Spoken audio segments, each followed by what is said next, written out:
Hi, this is Stephanie Miller from The Stephanie Miller Show. Please enjoy this exclusive clip from my show on Political Voices Network. Good morning, I know one of your dreams died, that even though Kamala Harris delivered an ass-kicking, she did not use the word sport, which is your favorite. Right. I would have gone to sport.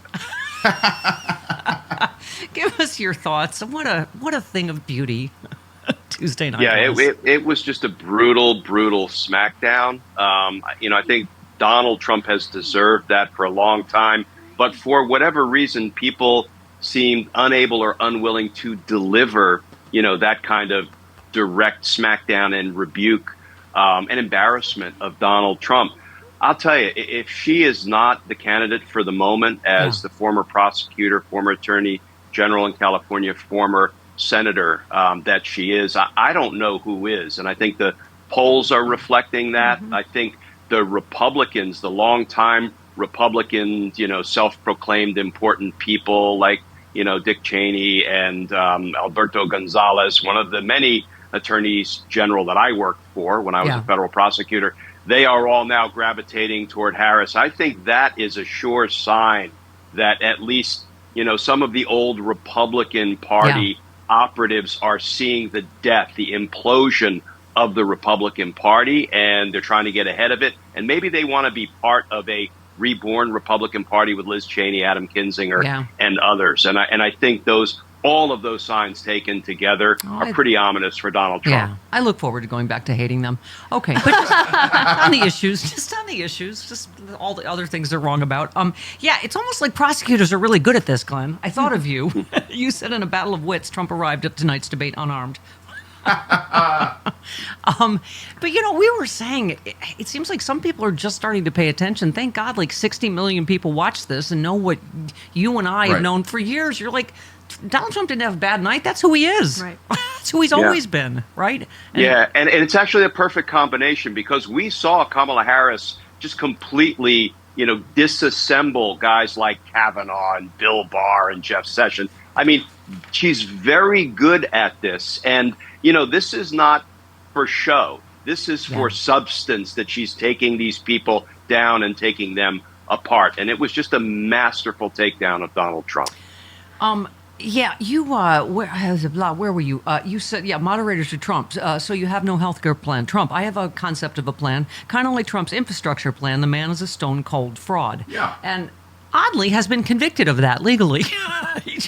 But exactly it. I mean, she exposed that so brilliantly. We just played a clip of her last night going, a concept of a plan. He is, as Chris always says, a timeshare salesman. Mm-hmm. He's never had built the wall. He never had an infrastructure plan. It was infrastructure week every week. He was going to have a health care plan every 2 weeks. I mean, how many? There's got to be a percentage of these people that have to wake up at some point. I would think, and I wish we didn't leave it to the late night talk show hosts to bring these things into full focus for us. But when you see Jimmy Kimmel playing Donald Trump clips one after another, every year from 2016, saying, I have a concept of a plan and I'm going to release it in 2 weeks and I'm going to release it in 4 weeks. Frankly, this is what mainstream media should be hammering home every minute of every day. It shouldn't be up to the comedians. I'm glad they're doing it. Yeah. And maybe more people pay attention to the comedians than mainstream media these days. But this is exposing, Donald Trump's lifelong con, and whoever, we can deliver that message to, and whatever demographics it can penetrate, we need to get that out there. Yeah. Yeah. Well, and here's the interesting thing. A bunch of your tweets were so good. You said the implications of the upcoming election, democracy or dictatorship, simple as that. And you said Trump's election threats are a clear indication he expects to lose the upcoming election. And your third one, J.D. Vance indicates he would not have certified the 2020 election, would have joined Trump's conspiracy. Is Vance the worst VP candidate in our nation's history? Yes, let me answer that. And my dad only won 6 states. Right. Now... I mean, but this is the part like, haha, not so funny though, because I keep saying this every day, Glenn, that they are not planning to win. They're planning to cheat. And here's, one from today's stack. Colorado's the latest state to have its election system targeted by a lawsuit from a fringe conservative group repeating debunked claims of widespread fraud. Colorado Secretary of State Jenna Griswold said it's a sham lawsuit filed by election deniers as part of a national campaign to undermine voter confidence. Colorado leads the nation in election security and accessibility. I look forward to the lawsuit's quick dismissal. I mean, I don't know what to do. We got to clone you and Mark Elias and a bunch of other people because they're just going to keep doing this, aren't they? I mean, I just heard this morning on TV about Georgia. I think, they're doing everything they can to make sure that, votes aren't certified. Mm-hmm. So this all gets thrown into disarray, right? Yeah, but here's the thing, Steph. They cheated in 2020, and they held the levers of power in 2020, and their cheating failed, and it failed miserably. Indeed, it failed unanimously in the courts. The only place it succeeded fleetingly, momentarily, was at the Capitol on January 6th when Donald Trump told his foot soldiers to attack.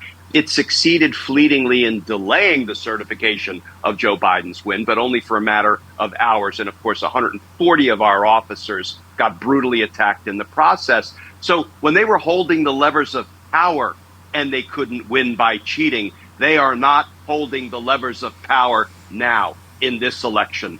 Biden and Harris are. So they will go down in flames, and then we're going to deliver Donald Trump to the waiting arms of prosecutors, judges, and juries, where he will spend the rest of his life in and out of courtrooms and ultimately in prison. That is what will happen to Donald Trump. Sorry. There's no denying it. The vibes are really good right now. But vibes alone won't save our democracy. We need votes. At the Grassroots Democrats HQ, we know what it takes to win elections. Knocking doors, making calls, sending texts, and writing postcards. If we're going to elect Kamala Harris and Tim Walz and give them the Democratic Congress to pass their agenda, then we need to roll up our sleeves and talk to a record number of voters between now and November 5th.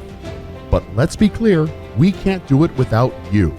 So, are you ready to work? This is a fight for freedom and our future, and everything is at stake. Don't wake up on November 6th wishing you had done more. Join us. Go to grassrootsdems.org today to sign up to volunteer, and let's go win this thing.